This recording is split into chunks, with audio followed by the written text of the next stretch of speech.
Salut à tous les amis, j'espère que vous allez bien. Aujourd'hui, nouvelle vidéo qui est un petit peu dans le contexte actuel, car je vous ai fait, comme vous avez vu au titre, une vidéo sur l'éco-conduite, sur comment économiser du carburant avec votre voiture, votre véhicule, n'importe lequel, essence, gasoil, peu importe. Il y a quelques petites astuces qui vont vous permettre de faire de grandes économies de carburant. Donc, avant de regarder cette vidéo, n'oublie pas comme d'habitude de t'abonner juste ici, de lâcher ton meilleur pouce bleu et de me dire, une fois que tu auras vu cette vidéo, avec quel véhicule tu roules et quelle différence de consommation tu as pu avoir en mettant ces conseils en pratique. Et bien écoutez, je vous souhaite à tous une très bonne vidéo. Et puis n'oubliez pas, la semaine prochaine, il y a une nouvelle vidéo sur mon autre chaîne YouTube que je vous mets juste ici. Allez, bonne vidéo. Donc nous voici dans le camion pour cette première partie. Et donc l'idée, ça va être d'anticiper un maximum ce qui se passe sur la route pour consommer le moins possible. Je vais vous donner l'exemple. Vous voyez que là sur les 3491 derniers kilomètres, je suis à 25 litres 4. Je vais remettre ça à 0. Alors c'est une très bonne conso parce que je peux vous montrer mes consos d'avant. On était à 28 litres. Je suis descendu à 25,4. Donc déjà dans un premier temps, évidemment, ça va être de respecter les limitations de vitesse. Plus particulièrement en voiture. Parce qu'en camion, on n'a pas un gros écart entre si on roule à 80 ou à 90. En vrai, ça change pas grand chose. Mais par contre, il y a quand même des bons écarts en voiture. Si vous avez tendance, comme moi, il y a encore pas si longtemps, avant que le prix du gasoil explose, sur une route à 110, j'étais jamais au-dessus de 20 km/h de plus, mais j'étais à 125 dans ces eaux-là, quoi. Donc, forcément, le fait de baisser de 20 km/h, ça va faire baisser forcément la consommation. Maintenant, l'idée, ça va être d'anticiper pour optimiser cette économie de carburant. Donc, ce que j'ai fait, c'est que j'ai mis sur le GPS ma destination. Alors, vous pouvez le faire avec Google Maps, vous pouvez le faire avec n'importe quoi. L'idée, c'est uniquement d'avoir les distances avant les ronds-points. Moi, je sais que ça m'aide un petit peu. Sur les routes que vous connaissez par cœur, vous n'en avez pas forcément besoin. Donc là, on est dans une situation, devant moi, il y a un camion qui tourne. J'ai commencé à ralentir bien avant pour ne pas avoir besoin de freiner fort et de m'arrêter. Donc j'ai mis un petit coup de ralentisseur. Et là, je vais profiter de la descente pour me relancer.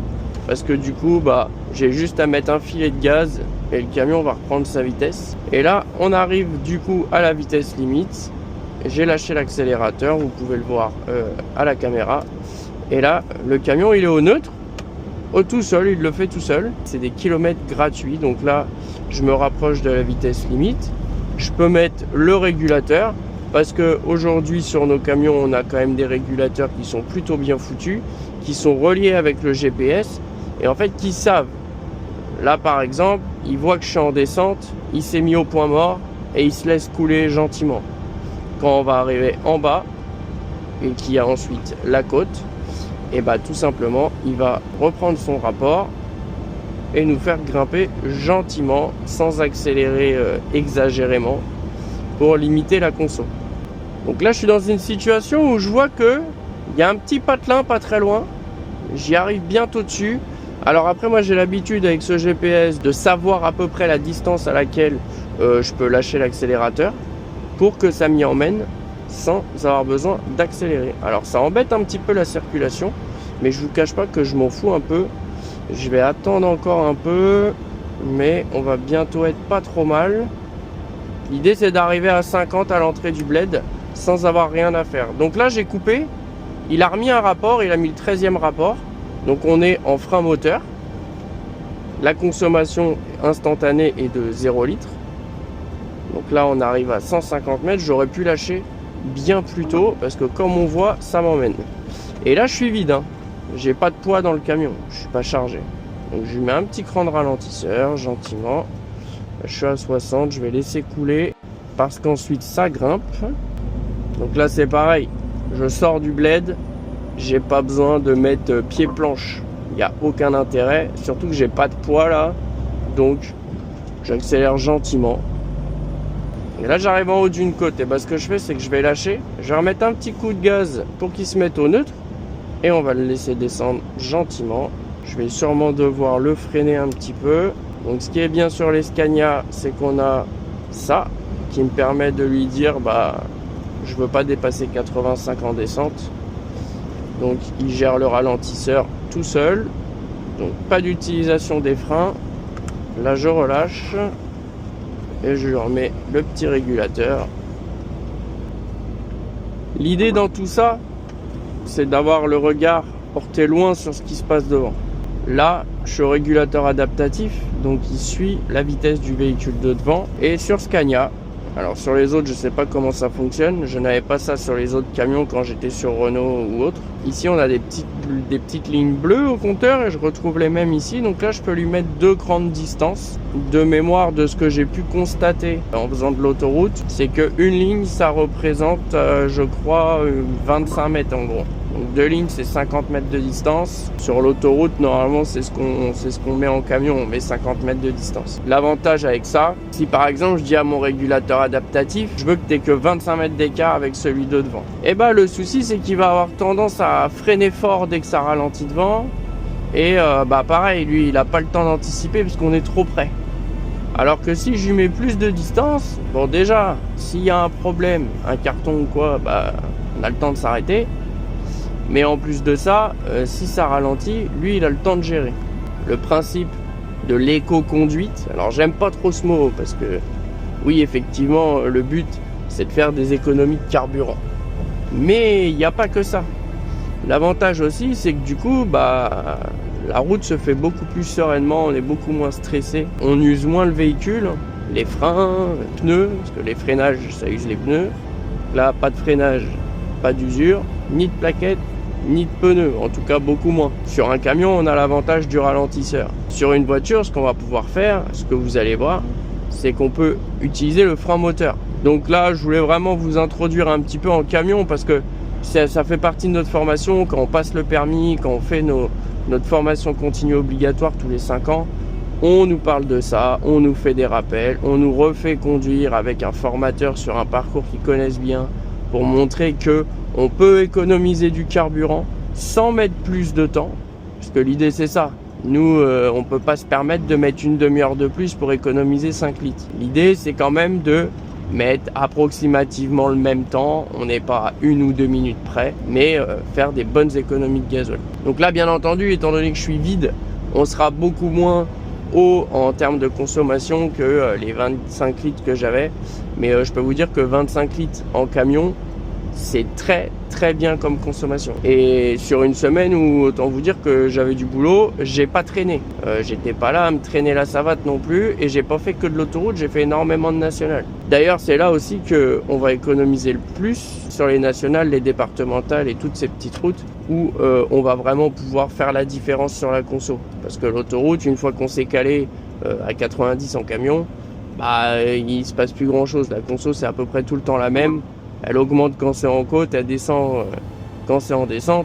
Et puis voilà.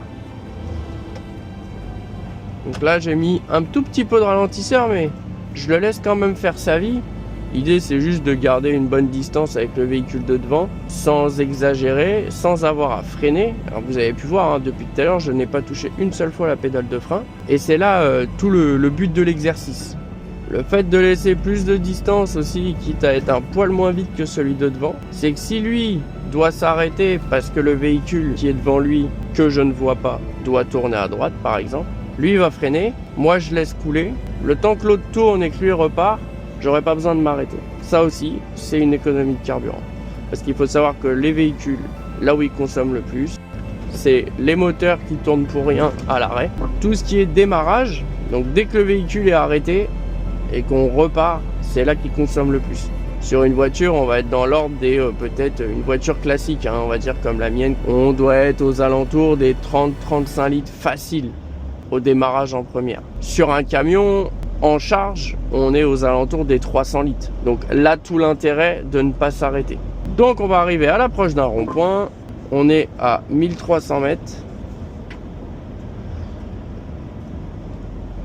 Et là, étant donné que je suis vide, je vais lâcher les gaz à environ 1000 mètres, 900 mètres. Je devrais être pas trop mal. Allez, on va attendre 900 mètres. Ça se trouve, je devrais mettre un peu de ralentisseur. Allez, là, j'ai lâché. Je suis même pas au neutre, hein. Je suis en prise, donc en frein moteur.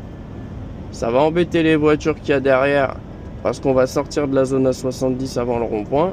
Mais autant vous dire que j'en ai pas grand chose à faire. Alors c'était peut-être un peu tôt. Je vais y remettre un filet de gaz léger. Je pense que j'aurais pu y aller, mais bon, ça pousse derrière, donc j'ai remis un léger filet de gaz. Et là, je vais le laisser y aller gentiment. Donc tout ça, c'est des kilomètres gratuits, hein. Voilà, je suis obligé de mettre un petit cran de ralentisseur parce que j'ai remis un filet de gaz que j'étais pas obligé de remettre. Après, des fois, l'appréciation, c'est compliqué. Donc là, pas de voiture, pas besoin de m'arrêter. L'idée, c'est ça, c'est que si je vois qu'il y a une voiture et si j'ai plus de visibilité, je peux l'anticiper encore plus. Et bah tout simplement, je vais ralentir un peu plus à l'arrivée au rond-point pour que la voiture ait le temps de passer et qu'ensuite je m'engage juste derrière. Donc là, vu qu'on n'est plus à 50, je vais en profiter pour lui donner un peu d'allure parce qu'on va moins consommer dans la descente, sachant que ça remonte un petit peu. Et là, je relâche. J'ai largement ce qu'il faut pour aller jusqu'au rond-point. Voilà. Et là, on est sur un exemple où on voit là-bas, au loin, qu'il y a du monde au rond-point. Donc, je vais pas trop m'affoler à y arriver. Voilà. Le camion, il est passé. Là, je vois qu'il y a une voiture qui va tourner. Il y en a deux autres qui arrivent ici. Alors, bien entendu, hein, des fois, c'est pas possible. Là, on va la tenter. Allez, allez, allez, allez, on y va, on y va. J'aurais été quasiment à l'arrêt, mais à partir du moment que les roues tournent encore, il y a déjà moins de consommation. Nous voici donc dans la BM pour une petite conduite anticipée. Je préfère l'appeler comme ça que éco-conduite. Je suis désolé, mais je n'ai plus de lave-glace et le pare-brise est dégueulasse. Donc déjà forcément dans un premier temps, l'idée c'est de respecter les limitations de vitesse parce que si vous dépassez les limitations de vitesse, c'est que vous roulez plus vite et si vous roulez plus vite, vous consommez plus. Donc là on a vu sur les pédales que j'ai lâché l'accélérateur bien avant. J'aurais pu lâcher plus tôt, mais c'est vrai que du coup le fait d'être en train de parler, le naturel revient vite, hein. On oublie vite d'anticiper plus. Je pense qu'après c'est vraiment au bout de... Il faudrait vraiment conduire comme ça tous les jours pendant des mois, des années pour que ça devienne un réflexe. En tout cas sur les routes qu'on connaît. Donc là c'est une route que je connais. Je sais que la BM, pour être dans une conso optimale, je passe les rapports, allez, un petit peu au-dessus de 2000 tours. 2100, 2200 et je suis pas trop mal. Alors c'est avant la charge du turbo, mais c'est là qu'elle consomme le moins, c'est là qu'on est sur le couple. Alors sur les moteurs diesel, on aura tendance à être plus sur le couple du moteur parce que c'est des moteurs coupleux. Sur un essence, c'est à vous de trouver le bon moment. Faut pas être en sous-régime, mais faut pas être trop haut dans les tours non plus. Limite avec la conso instantanée, alors moi je l'ai là. Il y en a d'autres, ils l'ont électronique. Essayez de trouver l'endroit où vous consommez le moins sur votre plage de tour moteur. Alors autre chose qui permet une économie de carburant, c'est l'utilisation du régulateur, comme j'ai pu vous le dire. Alors là, il n'est pas adaptatif, il n'est rien du tout. Mais étant donné que je sais qu'il n'y a pas d'interdiction tout de suite d'ici un moment, je peux mettre le régulateur. Comme ça, en fait, tout simplement, le véhicule, quand il y a une petite descente, il va réduire l'accélération, donc réduire la consommation pour maintenir la vitesse. Donc je vous emmène sur une route qui est assez intéressante parce qu'il y a beaucoup de virages, il y a beaucoup de patelins. Il y a des ronds-points, il y a de la montée, de la descente. Pas mal de choses qui sont intéressantes à voir, en tout cas pour l'éco-conduite. Pour l'instant, j'ai une conso de 5 litres 2. Alors, je vous cache pas que ça va être compliqué de la faire descendre, parce que je m'applique quand même à au moins la garder à 5 litres 2. En vrai, je pourrais la remettre à 0. Je la remets à 0. Là, vous voyez, je vais pas freiner à son cul, ça paraît logique. Je lâche un peu l'accélérateur, crac, je me cale à la même vitesse.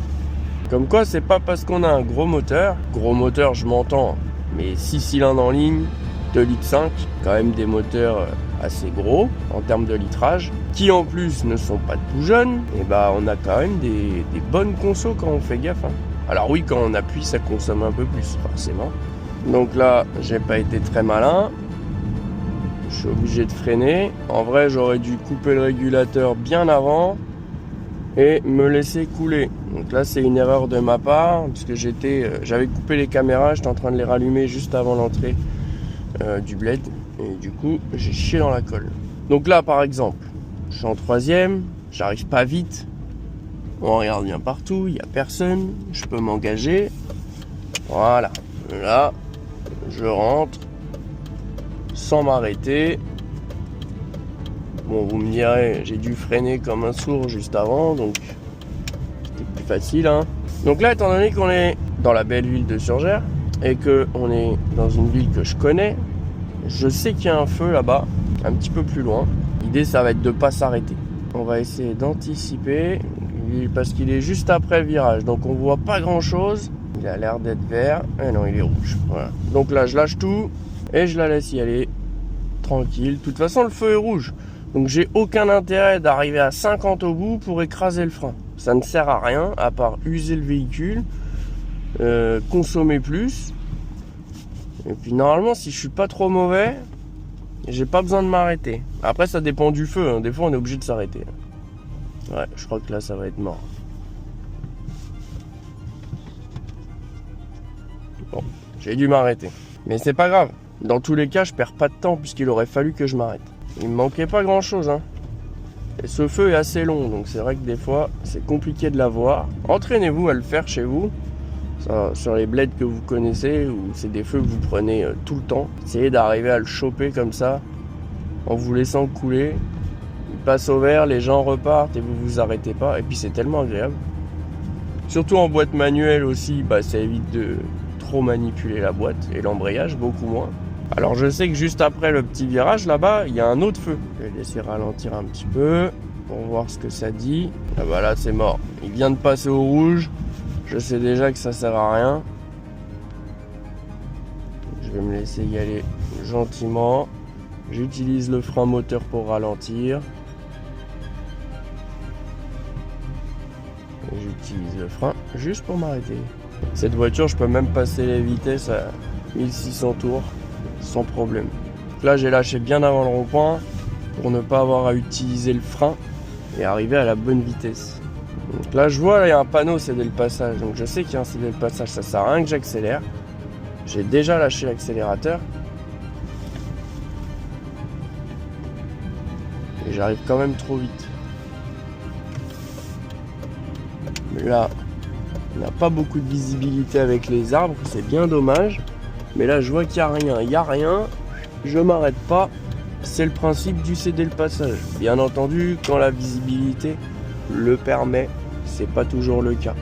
Voilà, là je prends un peu de vitesse, mais ça sert à rien d'en prendre plus puisqu'il y a le rond-point au bout. Là, tout ce que je fais là, c'est de la distance gratos. L'autre derrière, il va pas être content parce qu'il va te dire attends, il se traîne le cul lui. Mais j'en ai rien à branler, c'est pas lui qui met le gazole dans mon auto. Alors lui, il va tourner.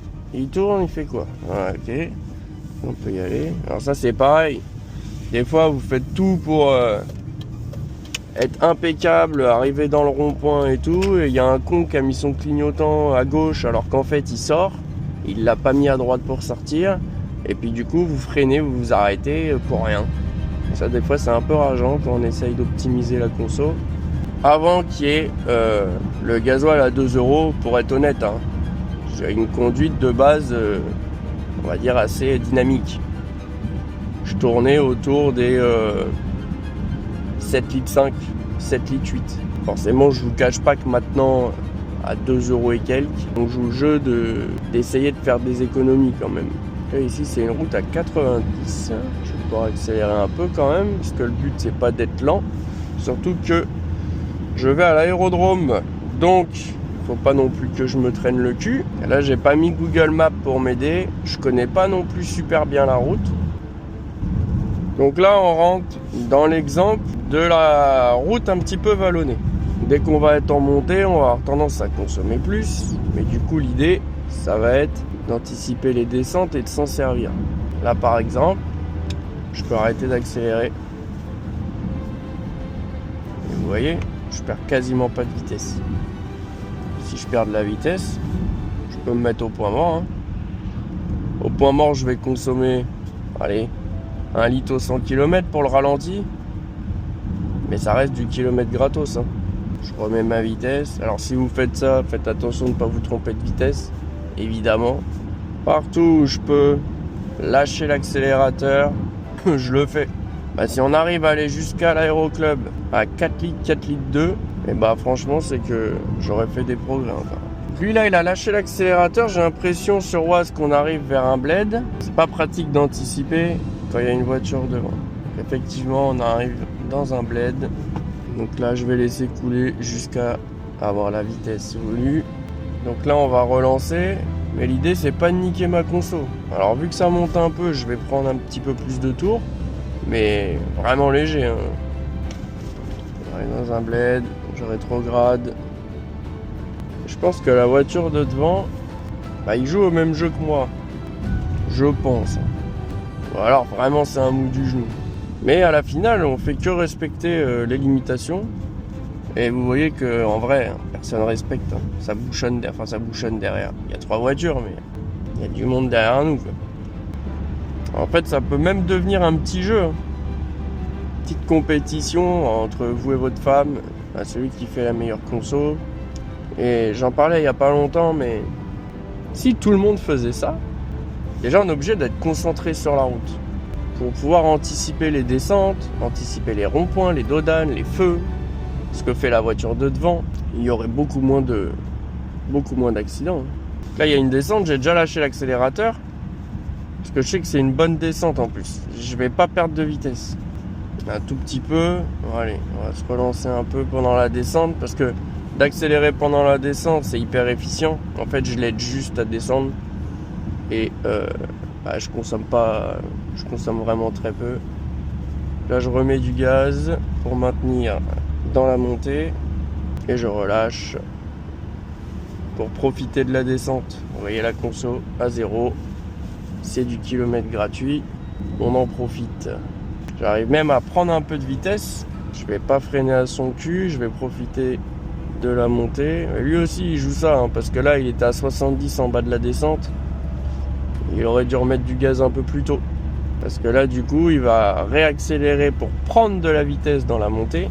Alors que s'il avait sa vitesse souhaitée en bas et qu'il mettait juste le filet de gaz dans la montée pour conserver cette vitesse, bah il aurait demandé à son moteur moins de gasoil pour récupérer la différence qu'il avait de vitesse de 10 ou 15 km/h qu'il avait en bas.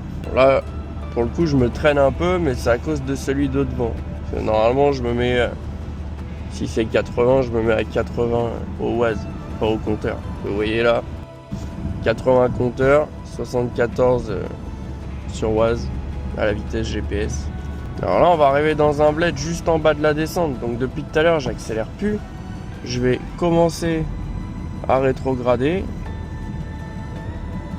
Lui il freine, c'est dommage. Moi j'ai pas touché au frein. Hein. Je vais être la 3e tout de suite. Il y a un dodane, j'arrive un peu vite, j'aurais pu lâcher plus tôt. Et là, je vais être obligé de freiner quand même. Mais juste léger. Voilà. Ça passe tout seul. Je sais qu'il y a un autre dodane plus loin. Donc là, je reprends un peu d'allure et je lâche.